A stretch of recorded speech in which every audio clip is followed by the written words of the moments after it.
Selamun Aleyküm ve Rahmetullah.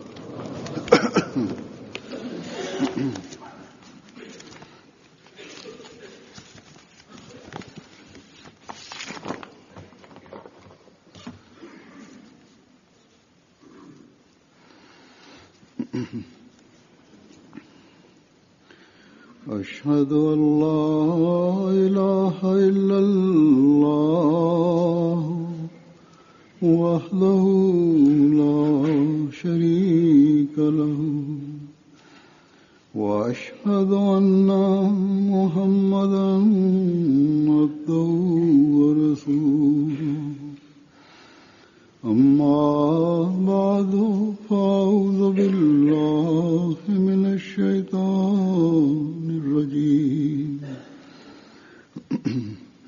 بسم الله الرحمن الرحيم الحمد لله رب العالمين الرحمن الرحيم مالك يوم الدين إياك نعبد وإياك نستعين اهدنا الصراط المستقيم صراط الذين أنعمت عليهم غير المغضوب عليهم ولا الضالين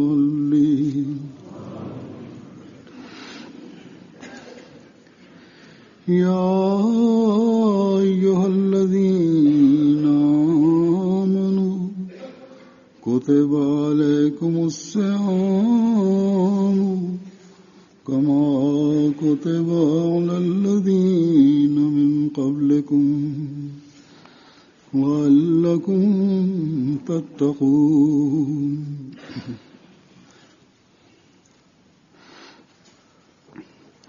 اے وہ لوگو جو ایمان laaye ho tum par roze is tarah farz kar diye gaye hain usi tarah farz kar diye gaye hain जिस तरह पहले लोगों को फर्ज किए inananlar size oruçlar farz kılınmıştır. Nasıl ki daha önceki insanlardan, sizden daha önceki insanlara farz edilmiş idi. Edildiler bunlar. Ki siz takvayı benimseyesiniz diye. Yüce Rabbimiz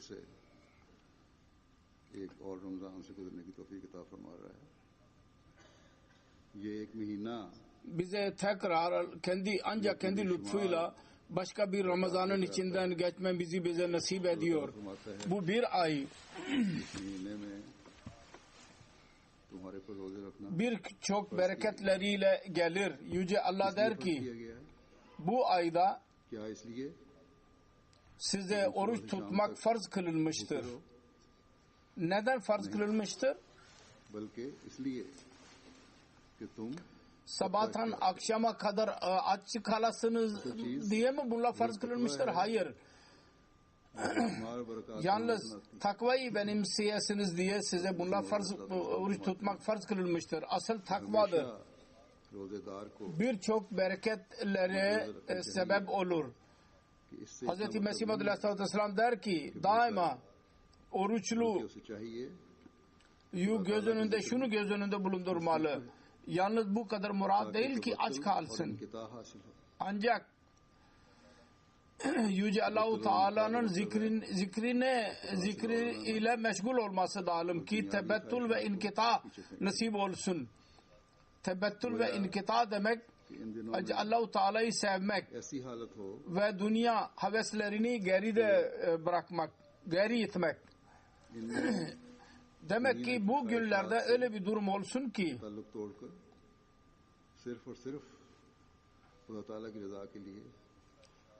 dünyanın lezzetlerinden alaka keserek yalnız ve yalnız Yüce Allah'ın rızası için her amel ve çaba olsun. Dedi ki Mesih Maud Aleyhisselam, kısacası oruçtan murat budur ki insan bir yemeği bırakarak insanın bedenini besler, başka bir yemeği benimsesin ki onun ruhunu besler ve doygunluğa sebep olur. Yalnız Allah rızası için oruç tutanlar ve yalnız gelenek olarak tutmayanlar için gereklidir ki hamd etsinler, tesbih etsinler ve Yüce Allah'ı yüceltsinler ki başka bir gıda kendilerine nasip olsun. Böylece onun için bir mümin için gereklidir. O önceden eskisinden daha fazla Allah-u Teala'nın hamdine dikkat etmeli bu günlerde. Eskisinden daha fazla onu tesbih etmelidir. Yüce Allah'ın ilah oluşunu göstermekle kalmayıp kendi ibadetin derecelerini daha da yükseltsin. O zaman orucun feyzi kendisine nasip olacaktır. Ve ancak o zaman insan Allah-u Teala'nın beyan ettiği gayeye ulaşabilecektir. Ki siz takvayı benimseyerek Allah-u Teala'ya yaklaşabilirsiniz. Hz. Resulullah sallallahu aleyhi ve sellem bir seferinde buyurdu ki oruç siperdir ve ateşten korumanın büyük bir kalesidir. Ancak bu ateşten korumak, korumanın ateşi kuvvetli bir kalesi ne zaman olur? Ne zaman ki Yüce Allah-u Teala'nın rızası uğruna insan her amelini yapsın. Yüce Allah-u Teala'nın rızasını elde etmeyi göz önünde bulundursun. Dua ve zikri ilahi ile gece ve gündüzünü geçirsin. Takvadan yana olsun. Takva konusunda Yüce Allah Kur'an-ı Kerim'de bir sayısızca yerde bizim dikkatimizi çekmiştir. Buyurdu ki Allah-u Teala her kim böyle bir düşünceyle takvayı benimseyecek diye oruç tutarsa ve zikri ilahi ve dualarla kendi gece gündüzümü geçireceğim diye oruç tutarsa kendi ibadetimin hakkını vererek kul hakkını da vermeliyim diye oruç tutarsa o zaman Allah-u Teala buyurdu ki bu oruç benim içimdir ve onun mükafatı da benim. Yani böyle oruç tutanlar daha sonra Allah-u Teala'ya yaklaşanlar olurlar. Onların hayırları geçici, gelip geçici olmuyor. Yalnız Ramazan için olmuyor. Geçici bir müddet için olmuyor. Aksine gerçek takvayı idrak ederler. Bu hayırlar Ramazan'dan sonra dahi cari devam ederler. Böyle insanlar daha sonra bir Ramazan'ı ikinci Ramazan'ı birleştirenler olurlar. Onun için bu düşünceyle ve bu çabayla bu Ramazan'ın içinden geçmeye çalışmamız lazım. Ki bizim takvamız gelip geçici olmasın. Bizim orucumuz yüzeysel olmasın. Aç kalmak, susuz kalmak için olmasın. Ramazan'ın ruhunu anlamadan yalnız birbirine Ramazan-ı Mübarek diyerek daha sonra Ramazan'ın ruhunu unutmayalım. Aksine takvanın husulü elde etmesi her gün, her sahur ve her iftar zamanında bizim önümüzde olsun. Gündüzün zikri ilahisi ve gecenin nafile namazı bizi takva yollarını gösterenler olsunlar.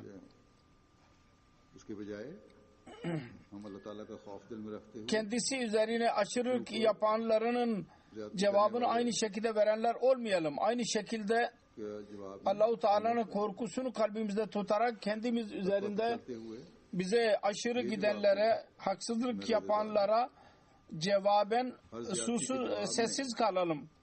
Takva üzerinden de kalarak şöyle cevap verelim: ben oruçluyum.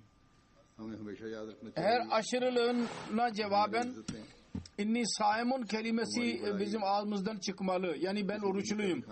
daima unutmamalıyız ki bizim onurumuz, bizim büyüklüğümüz bir insanı küçük göstermek ve ona aynı şekilde cevap vermek için değildir. Bize karşı yapılan haksızlığın intikamını, öcünü almak için değil. Aksine Allah-u Teala'nın rızasını elde etmek içindir.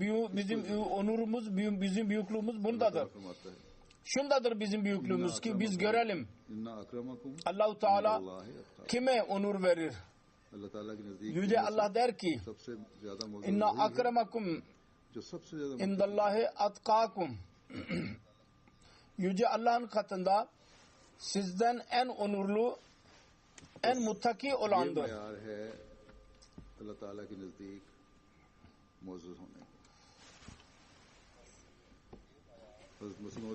Bu ölçüdür Allah-u Teala katında onurlu olmanın. Hz. Mesih Maud Aleyhisselatü Vesselam'ın bu konuda bir buyruğu vardır. Bir Allah-u Teala'nın korkusunu duyanı sar buyuruyoruz. Der ki Mesih Maud Aleyhisselam, Allah katında saygıdeğer insan ancak muttaki olandır. Hangi cemaat takva sahiplerin cemaati ise Allah-u Teala orada da Allah-u Teala o cemaati zinde tutacak ve diğerleri helak edecek. Bu çok nazik bir makamdır. Korkulacak. İki kişi orada duramaz. Hem takva sahibi hem de yaramaz birisi orada birlikte bulunamazlar. Gereklidir ki mutlaki ayakta kalsın ve habis helak olsun. Ve bunun bilgisini Allah katındadır. Kim onun yanında muttakidir. Onun için dedi ki bu korku yeridir. Şanslıdır o ki takva sahibidir. Ve bedbahttır o ki lanetin altına girmiştir. Çok korkutan bir uyarıdır bu. Bu oruçlar ve bu Ramazan ayı. Yüce Allah der ki şu gayeledir ki siz takvayı benimseyesiniz. Ve bu Allah-u Teala'nın kendi kulları üzerine bir merhametidir. Dedi ki bu günlerde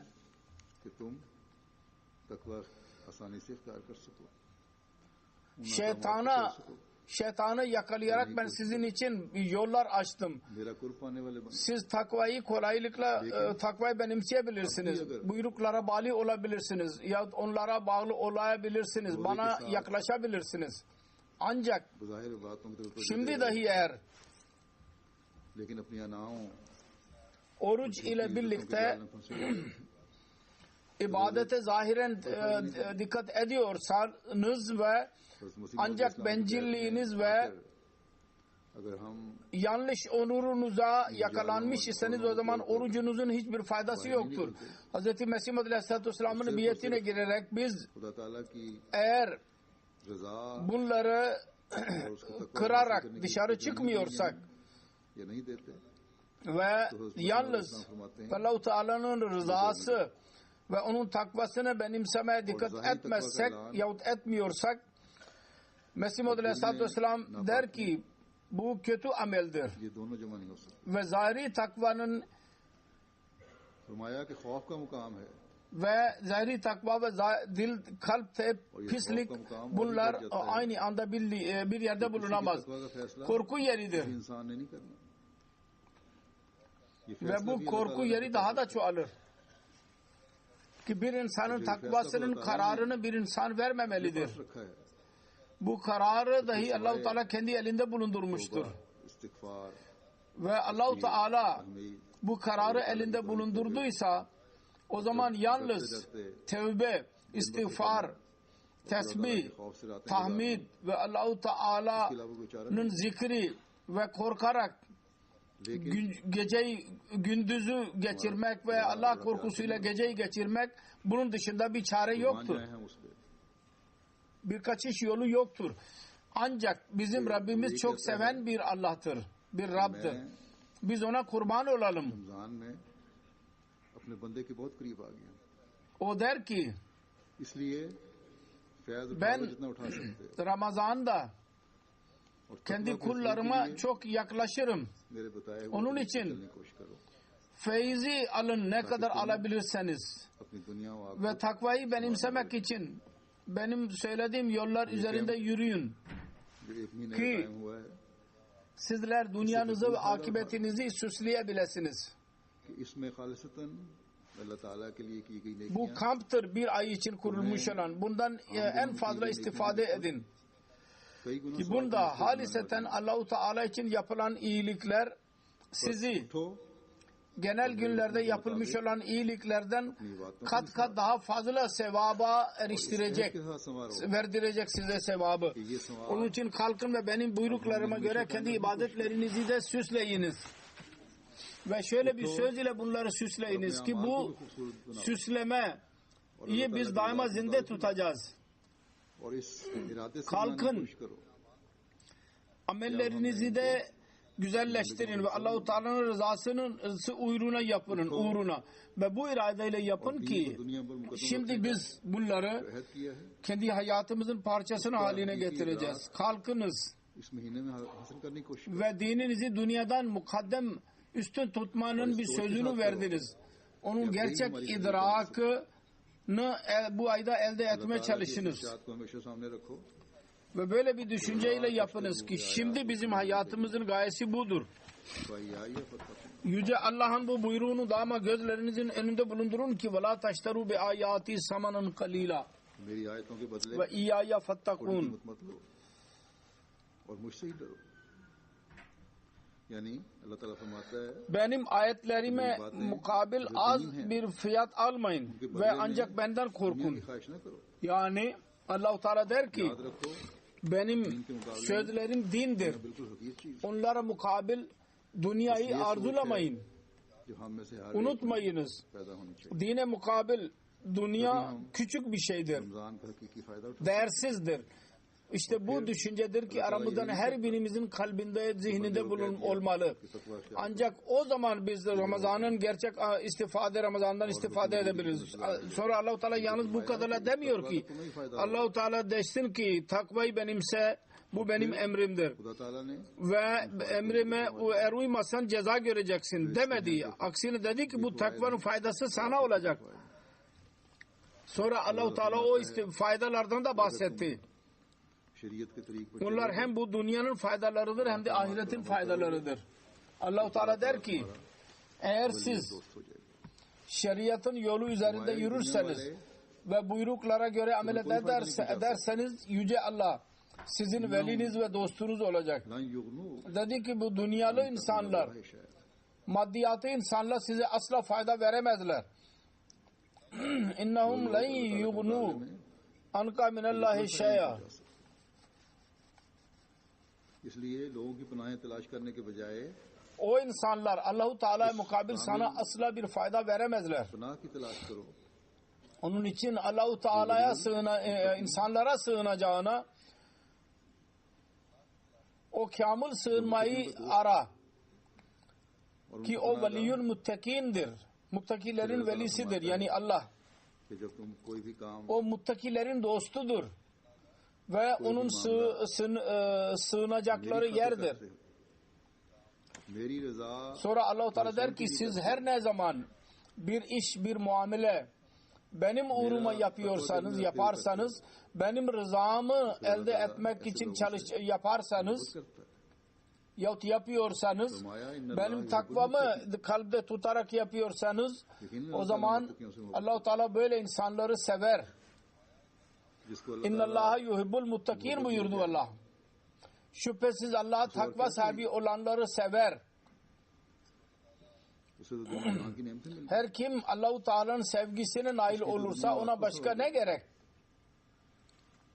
और इस खूबसूरत अंजाम का अल्लाह Her ताला iki cihanın nimetini elde etti demektir. Onun hem dünyası hem de akıbeti süslendi demek ki. कि तुम्हारी Ve güzel sonucun को समझ जाएगी ये फरमाया कि sonuçtan Allah-u Teala bizzat bahsetti. मुत्तकियों का Şöyle dünya sonucunuz olacak, dünya ve akıbetinizi süslenecek. Dedi ki bu sonuç muttakiler içindir. करते हैं और अल्लाह ताला से maddiyatı insanlar o sonuca ulaşamazlar. दुनिया वालों के आगे हाथ नहीं फैलाते, Dünyalı insanların aşırılıkları üzerine sabredenler ve Allah'tan yardım dileyenler, देखकर उनके आगे dünyalı insanların önüne el uzatmayanlar, onlardan bir şey dilenmeyenler ve dünyalı insanların zahiri gücünü görerek onların önünde eğilmeyenler bu dünyada güç kazanacaklar ve ahirette sonunda दूसरे ममालिक में onlar zafere ulaşacaklar inşallah. और कहा जाता है कि Bugün हमारी Pakistan'da ve bazı diğer ülkelerde Ahmedilere zulümler yapılmaktadır. Ve deniliyor ki bizim arkamızda yürüyün. बातें मान लो, O zaman biz sizin bütün zorluklarınızı halledeceğiz, yok edeceğiz. कि ये सब लोग Biz sarılacağız. Eğer bizim sözümüzü kabul ederseniz size sarılacağız. Ancak bizim unutmamamız lazım. Bütün bu insanlar aldatan insanlardır. इनकी नाकामी बनने वाली है। Zahirde bugün bunlar दुनियावी kendilerini başarılı olarak zannederler. Aslında onlar kendileri için başarısız olacaklardır. यही सहारे Maddi güvencelere güvenerek टूटकर खाक में मिलने वाले हैं। bunlar zulüm ediyorlar. Aynı güvenceler बस सब्र से काम zayıf tahtalar gibi kırılıp yere düşecektir. से आगे झुके रहो, उसी से मदद मांगो। Onun için sabırlı davranın. Allahu Teala der ki जमीन के वारिस sabır edin ve Allahu Teala'nın önünde eğilin. Ondan yardım dileyin. इस्लाम से भी खुदा ताला Şüphesiz Allah siz yerin varisi olacaksınız. और आपके Bu Hz. Mesih Maud Aleyhisselatü Vesselam'a dahi Allahu Teala'nın sözüdür. Ve bu Hz. Resulullah sallallahu aleyhi ve sellem'e dahi Allah'ın sözüdür. दीन का आयाम Ve kendisi vasıtasıyla Mesih Maud Aleyhisselatü Vesselam'a dahi bu söz verilmiştir. वालों ने ही इस दुनिया में Mesih Mevud'un gelmesiyle और आखिरत में din ihya olacak. Ve takvadan yana olanlar dahi ancak hem bu dünyada ये कुर्बानियां hem de ही ahirette कामयाबी की राह दिखाने वाली। kendi güzel sonucunu görecekler. ये कुर्बानियां ही Fedakarlıklarda bulunmaları lazım. Bu özveriler आक़िबतुल başarı yollarını gösterendir. Bu özveriler takvanın अंजाम उनके हाथ में रहता है। derecesini yükselterek vel akibetu lil muttakin बस yani हम खुश हैं, sonuç muttakilerin elinde kalır. Bunun müjdesini verenlerdir. छोड़ नहीं दे रहा। Onun için आज अगर biz mutluyuz मुस्लिम ki Allah bizimle birliktedir ve bize güzel sonucun haberini vermektedir. बजाय Bugün eğer हज़रत मसीह मौद अलैहिस्सलाम के Müslüman ümme ümmeti Muhammed dahi bu sırrı anlayarak Mesih Maud Aleyhisselatü Vesselam'a muhalefet edeceğine Hz. Mesih Maud Aleyhisselatü Vesselam'ın yardımcıları arasına girerlerse bu huzursuzluk ki her İslam ülkesi ve üyelerinin üzerinde vardır o sona erebilir. दूसरे पर जुल्म करके हो रही हैं। Fitne ve fesat ये मोहब्बत ve kendi aralarındaki kavgalar cihad adı altında birbirleri üzerine zulüm ederek bunlar yapıyorlar. Bu sevgiye dönüşecek bunlar. ना उलमा में तकवा है और नतीजतन इन उलमा के Onun için ne liderlerde takva vardır, ne ulemalarda takva vardır ve neticede bu ulemaların अपनी तरफ से खुदा ताला की रज़ा terbiye हासिल करने के ettiği amme insanları dahi gerçek takvayı idrak edemezler. लिए पसंद ग्रहों के जाल में फंसकर Ve kendileri tarafından Allah-u Teala'nın rızasını elde etmek için bunlar sözde ulemalar हुए अमाल बजाने की कोशिश कर रहे हैं। ve teröristlerin eline girerek takvadan uzak ameller yapmaya çalışıyorlar. खिलाने का लालच देकर Gençler, genç nesil için इन उलमा ने onları kışkırtarak sanki Allah-u Teala yaklaşacaklarını onlara söyleyerek bu ulemalar zulüm yolu üzerinde onları yürütüyorlar. कोई समझाने वाला नहीं। Bu ये gençler तकवा नहीं है, इसको तुम तकवा समझ रहे हो। ve genellikle Müslüm ümme इसको तुम नेकी समझ रहे हो। akıl veren, nasihat eden yoktur. समझ रहे हो। Bu takva değildir. Sizin takva zannettiğiniz. Bu hayır değildir. Hayır dediğiniz. Bu cihad değil, cihad dediğiniz. वाली चीज है। मोमिन की निशानी तो Kelime-i şehadeti okuyanları öldürmek. माओ बहनों bu takvadan uzak götüren şeydir. Müminin alameti ancak Allah-u Teala şunu beyan etmiştir. Ruhamâ beynehum. Onlar birbirlerine karşı merhamet duyarlar. Bu kalpleri yırtarak zulüme hazır olan bu insanlar nereden takvadan yana olabilirler? Böyle insanların sonucunu mu Allah-u Teala hayırlı kılar? Bu gibi zalimlere mi Allah-u Teala varis kılar yeryüzünün? Hayır, asla olamaz. Allah-u Teala zulmü asla sevmez. Hilafet narasını atanlar. Böyle insanlara Allah yeryüzünde hilafet vererek kendi halifesini yapacak mı? Rahman olan Allah o zalimlere yardımcı olabilir mi ve zulüme yardım eder mi? Hz. Resulullah sallallahu aleyhi ve sellem'i rahmetullahil alemin olarak gönderen Allah kendi sevgili peygamberi adına dünyada zulümü yayılacağına izin verecek mi? Asla. Hayır, asla. Hilafet ancak Hz. Resulullah sallallahu aleyhi ve sellem'in gaybi haberlerine göre Mesih Maud aleyhissalatü vesselam'ın vasıtasıyla yürürlüğe konacaktı. O Allah-u Teala'nın yardımıyla yürürlüğe kondu, cari oldu. Bunun dışında hilafetin her narası din adı altında maddi çıkarları elde etmenin ve hükümetleri ele geçirmenin yollarıdır. Geçen cuma burada televizyon sahibileri geldiler. Ben onlara aynısını söyledim. Sizin hilafet cari olacağınız dediğiniz başka hilafet yoktur. Bu hilafet cari olmuştur. Zulüm ile değil, Allah-u Teala'nın yardımı ile yürürlüğe konacaktı ve oldu zaten. Cari olacaktı ve oldu. Keşke Müslüm ümme dahi bunu anlasın ve kendi aralarındaki kavgaları ve hükümetler için olan kavgaları sona ersin. Onlar için dahi bu Ramazan'da dua etmemiz lazım. Çünkü onlardan dolayı İslam ve Hz. Resulullah sallallahu aleyhi ve sellem'in adı gayrimüslimleri kötüye çıkarıyorlar. Geçen günlerde buradaki bir profesör, dini öğreten bir profesördür. Hilafetten söz ediliyor. Hulafai Raşidin ve Resulullah sallallahu aleyhi ve sellem aleyhinde dahi pis kelimeler ağzından çıkardı. Müslüman ulemalar ve kuruluşlarının ve yöneticilerinin kendi güçlerini elde etmek yahut korumaktan başka bir üzüntüleri yoktur. Yalnız bu üzüntü içindedirler. Öyle beyhude konuşmaların cevabını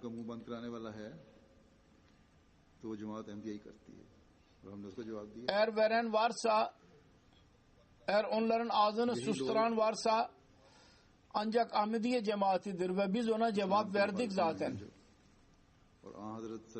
Aynı insanlar İslamiyet'in muhalifleridir ve Hz. Resulullah sallallahu aleyhi ve sellem'e karşı kin ve düşmanlık gösterenlerdir. Bu insanlar şimdi yeni bir film yaptılar. Bugün Washington'da ve Berlin, Almanya'da dahi aynı anda bu gösterilecek. Hz. Resulullah sallallahu aleyhi ve sellem ve Hz. Ayşe radıyallahu anha ile ilgilidir. Bunlar zannederler ki Hz. Resulullah sallallahu aleyhi ve sellem el-İyazu billah küçük düşürebilirler ve kendisiyle alay edebilirler. Bu insanların dünyaları dahi berbat olandır ve ahiret dahi. Onlar kendi sonucunu görmüyorlar. Fakat Allah-u Teala der ki bunlar kötü sonuca ulaşacaklar. Maddi bakımdan yasa çerçevesi içinde kalarak bir protesto yapacaksak ya çaba sarf edersek onun hakkında Alman cemaatine ben söylediydim. Dün öğrendim. Amerikalılar dahi onun için çaba sarf etsinler. Ancak bugün bir Ahmedi'nin Hz. Resulullah sallallahu aleyhi ve sellem'e karşı gerçek aşk ve kendi şanını ve yüceliğini böyle göstermesi budur ki salavat okuyalım. Subhanallah ve bemde Subhanallah azim Allahümme salli ala Muhammedin ve ali Muhammed duasını okuyalım. Dünyanın her Ahmedisi bugün salavat ile dünyayı doldursun. Resulullah üzerine salavat okuyarak. Düşmanlar Resulullah sallallahu aleyhi ve sellem'in Resulullah yaptıkları saldırıların cevabı da budur. Başka bir cevap yoktur.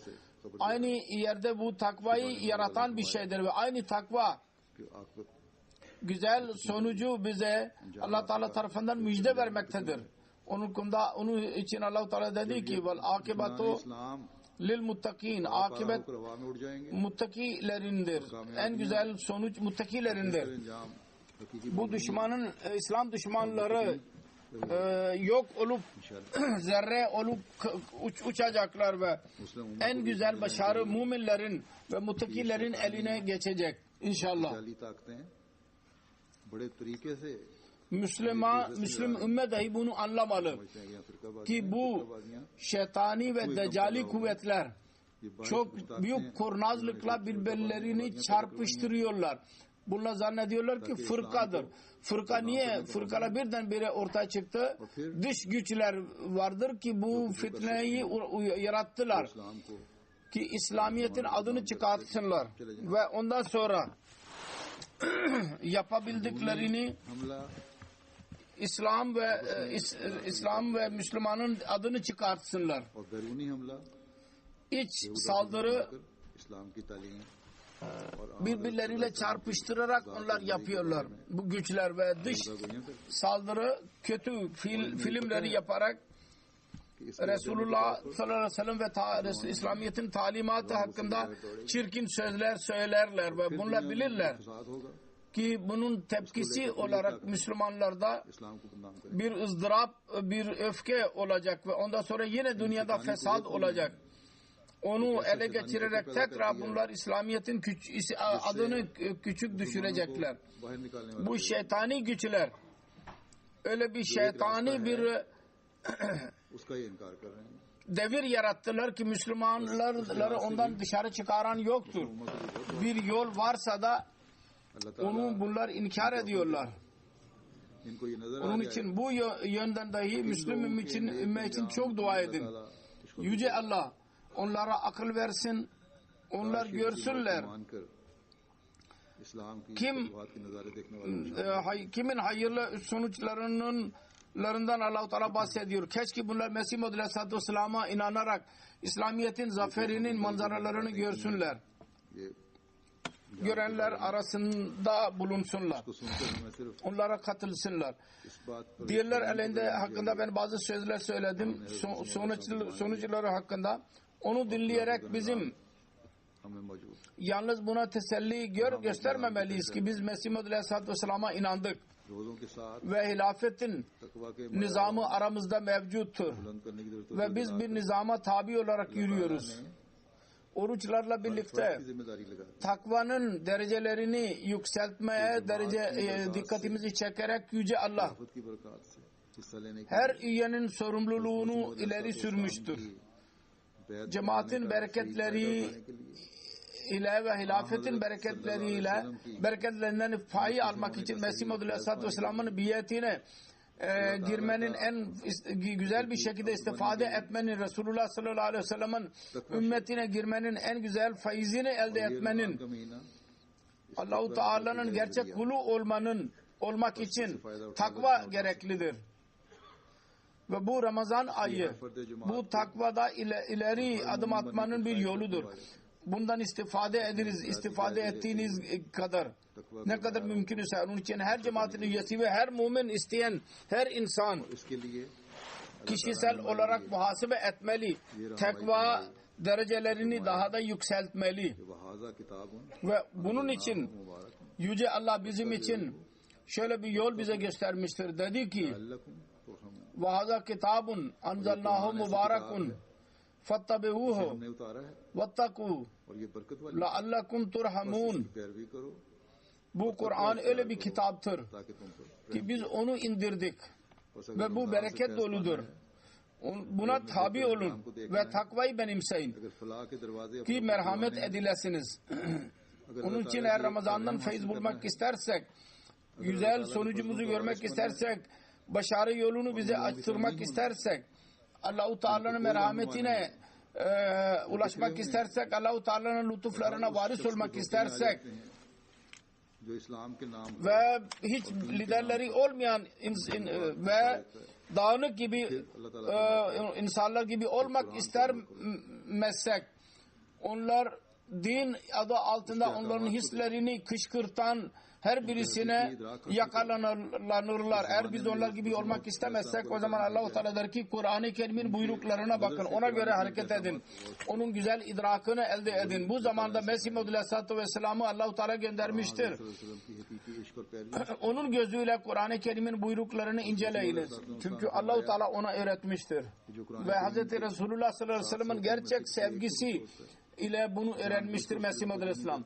Mesih Maud Aleyhisselatü Vesselam dedi ki her kim Kur'an-ı Kerim'in 700 buyruğundan bir tek buyruğuna bilerek ona dikkat etmezsek ve onu terk edersek öyle birisi kendi cemaatine boş giriyor.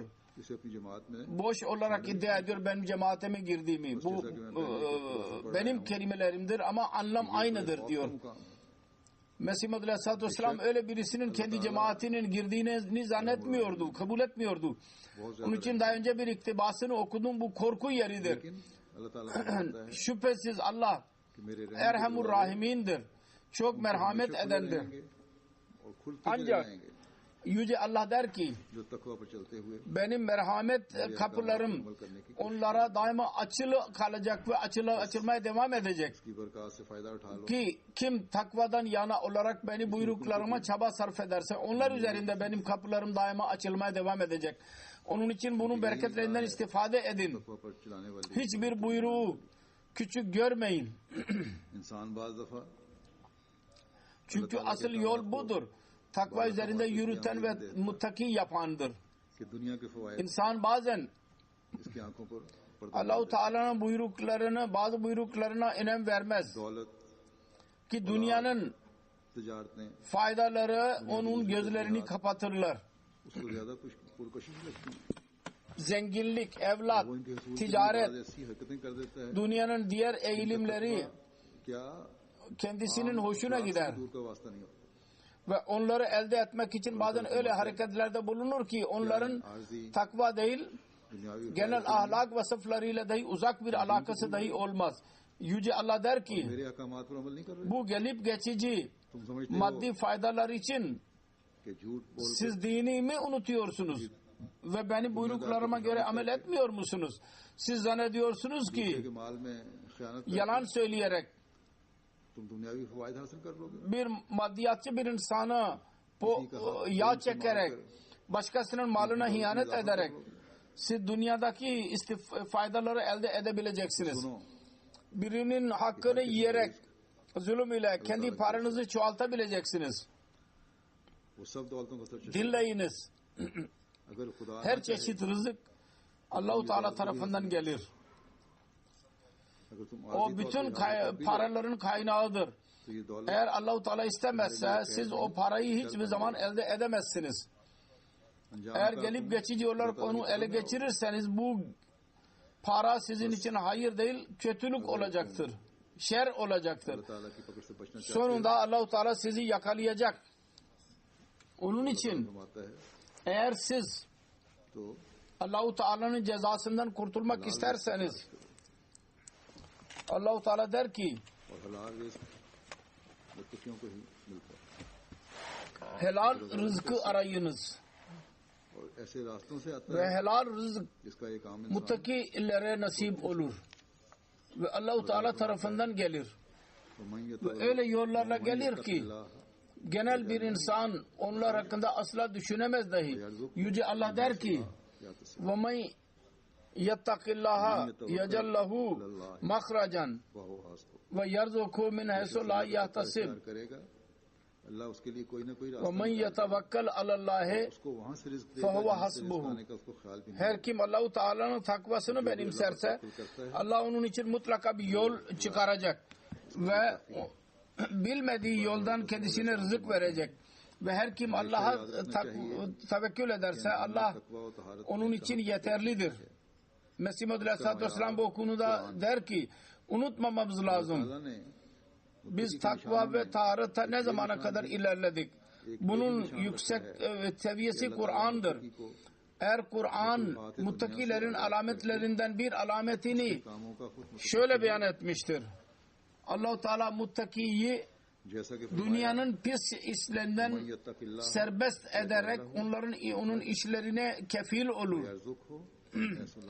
Dedi ki وَمَنْ يَتَّقِ اللّٰهَ يَجَلْ لَهُ مَخْرَجًا وَيَرْزُقْهُ مِنْ حَيْثُ لَا يَحْتَسِبْ.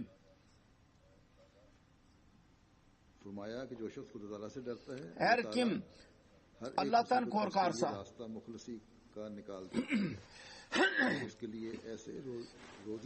Yüce Allah onu her musibette açık bir yol açar, çıkış yolunu, ve onun için öyle yollardan rızık verir ki asla onu bilgisi dahilinde dahi olmaz. Bu da bir muttaki bir alametidir ki Allah-u Teala muttakiyi kötü işlere muhtaç bırakmaz. Mesela bir dükkan zanneder ki dükkan sahibi yalanlıkla dışında ticareti yürüyemez. Onun için yalandan vazgeçmez ve yalan söylemeye mecbur olur. Fakat bu asla doğru değil. Allah-u Teala muttakiye kendisi sahip çıkar ve bu gibi durumdan kendisini kurtarır ki hakkın aleyhinde yürümesine mecbur olsun. Allah-u Teala böyle bir zaman getirmez, yalan söylemeye mecbur olsun. Unutmayalım. Her kim Allah-u Teala terk ettiyse Allah-u Teala da onu terk etti. Rahman terk ettiyse, yani Allah onu terk ettiyse, Rahman olan Allah, o zaman şeytan mutlaka kendisiyle alaka kuracak. Şunu dahi dedi ki Allah-u Teala'nın sözü yanlış olamaz. Ben rızık veririm kendi Cenabımdan muttakiye. Her kim takva iddiasında bulunarak, benim kelimelerimdir, sonra rızık konusunda darlık varsa ya onların maddiyatı arzuları çok çoğalmıştır ve tamamlanmıyor ya takva iddiaları yanlıştır. Onların takva ıslan yana olmaları iddiası bu yanlıştır. Yüce Allah'ın sözü daima doğru çıkar, yanlış olamaz. Ve Allah-u Teala eğer birisi derse ki, bir yerde derdi ki, insanlar bazen derler ki orada kafirlerin parası çoktur. Eğer derse ki kafirlerin elinde çok para vardır, onlar çok zengin insanlardır, malları çoktur ve onlar refah içinde hayat yaşıyorlar. Dedi ki ben size gerçeği söylüyorum. Onlar dünya gözüyle düşük insanların gözüne göre onları güzel görürler. Fakat ancak onlar bir sıkıntı içinde olurlar. Ve tecrübeden ispat edilmiştir ki dünyada onlara rahatsızlık nasip olur. Onları rahatsız etmiş olur dünya. Ve ondan dolayı onlar kendi huzurları için değişik yolları benimsemişlerdir.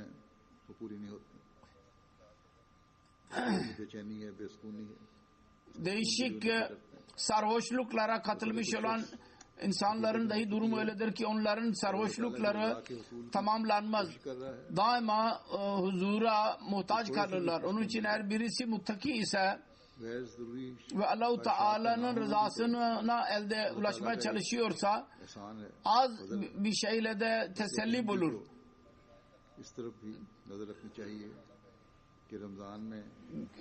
Gereksiz arzuların bulunmayışı dahi Allah-u Teala'nın bir lütfudur. Bir Ahmedi buna dahi dikkat etmeli ki Ramazan'da kendi takvasını yükseltsin. Öyle bir derece yükseltsin ki orada और माल और दौलत dünyadaki lezzetler तकवा को सामने o kadar olsun ki nereye kadar Allah-u Teala izin verdiyse o dereceye kadar olsun. Parayı elde etmek ise takvayı göz önünde bulundurarak olsun. किताब देख रहा था Sonra öyle zengin müttakiler kendi paralarını dahi Allah-u Teala'nın rızası için harcarlar. Ben bir kitap okuyordum evvelsi gün. Beşir Refik Bey yazmıştı. Chaudhry Zafarullah Han hakkında. Orada bir hadise yazıyor. Hotel में ठहरते थे और एक पूरा wing hotel में लिया करते थे अपनी फैमिली के साथ Siyasi bir lider vardı çok zengin. आए तो फैमिली नहीं थी Buraya gelerek bir otelde kalırdı ve bütün o wing yani bütün onun bir katını alırdı. Bir defa kendisi geldi ve bütün o bölgeyi aldı. Ben dar bir yerde kalamam. Chaudhry Sahibe dedi ki ben misyonda kalıyorum. Beşir Refik Bey ile birlikte kalıyorum. Bir odada, bir evde, yemek dahi orada yiyorum. Sana o kadar Allah Teala para verdi. Siz niye darlık içinde kalıyorsunuz? Parayı harcadın. Ben kendi paramı harcıyorum. Sen de parayı harcadın. Chaudhry Sahib dedi ki önce dinledi. Ondan sonra dedi ki sen israf ediyorsun. Ancak ben eğer paramı kurtarıyorsam onunla ben öğrencilerin tahsili için paramı harcıyorum. Muhtaç olanların ihtiyacını gideriyorum ve insanlara yardım ediyorum. Mecbur insanlara yardım ediyorum. Bu para sarf etmekle ben ne kadar teselli buluyorsam o sana nasip olamaz. Ben dua ederim ki keşke sen dahi bu huzuru bulabilesin. O zaman senin israf ettiğin parayı küçük göreceksin ve senin sen o zaman fakirlerin ihtiyaçlarını gidermeye çalışacaksın. İşte bu insanlardır ki bu insanlar dünyayı kazanarak dünyadan yüzlerini çevirdiler. Ve bu muttakilerdir ki Allah-u Teala her iki cihanda cennetin müjdelerini vermiştir kendilerine. Dua ediyorum Allah-u Teala bize dahi bu Ramazan'ın oruçlarıyla öyle feyiz bulanlar olalım ki takvanın en yüce meselelerini dahi bizim hayatımızın parçası haline getirsin. Ve biz Allah-u Teala'nın lütuflarını cezbederek her iki cihanın cennetinden payı alanlardan olalım. Hem bu dünyadaki sonucumuz dahi hayırlı olsun ve sonucumuz dahi hayırlı olsun. Mesih Muhammed Aleyhisselatü Vesselam'ın biyetine girerek İslamiyet'in gerçek resmini olmaya çalışalım. İslamiyet aleyhinde düşmanın her saldırısını kendi sözümüzle, amelimizle ve dualarımızla sona erdirerek reddedenler olalım. Kendisi üzerine onu döndürenler olalım o saldırıyı. Bugün İslamiyet aleyhinde şeytani güçler birikmiştir. Onlara karşı koymak Mesih Muhammed Aleyhisselatü Vesselam'ın cemaati yapabilecek ancak. Söylediğim gibi İslamiyet aleyhinde bugün öyle planlar yapıyorlar ki şu yahut bu şekilde bunları yakalayarak Müslüman ülkelere saldıralım. Amme Müslümanları bunu anlayamıyorlar bu planı ve bazı liderler dahi belki de genel değil belki iyi niyetli liderler dahi olabilirler. Onlar dahi anlayamıyorlar ve zannederler ki yabancıların yardım alarak biz başarıya ulaşabileceğiz. Ancak gerçekten onlar yakalanıyorlar bu plana. Orada kendi mahvolmaktan başka bir çıkarları yoktur. Biz akıl vermekle, nasihat etmekle onlar nasihat etmiyorlar, almıyorlar, etkilenmiyorlar. Ümmeti Müslüme'yi seven ve rahatsız olarak onları sevenlere bunlar muhaliftirler. Onun için bunun ilacı, bunun tedavisi dua dışında bir şey yoktur. Bu Ramazan'da düşmanların şerrinden korunmak için dua edelim. Ve ümmeti Müslüme için merhamet isteyiniz. Allah-u Teala merhamet ederek onlara akıl versin. और सबसे बढ़कर Her nerede Ahmediler zulüme maruz kalınıyorsa o zulümlerden korunmak için de dua edin. Allah-u Teala onların zulmünden bizi korusun.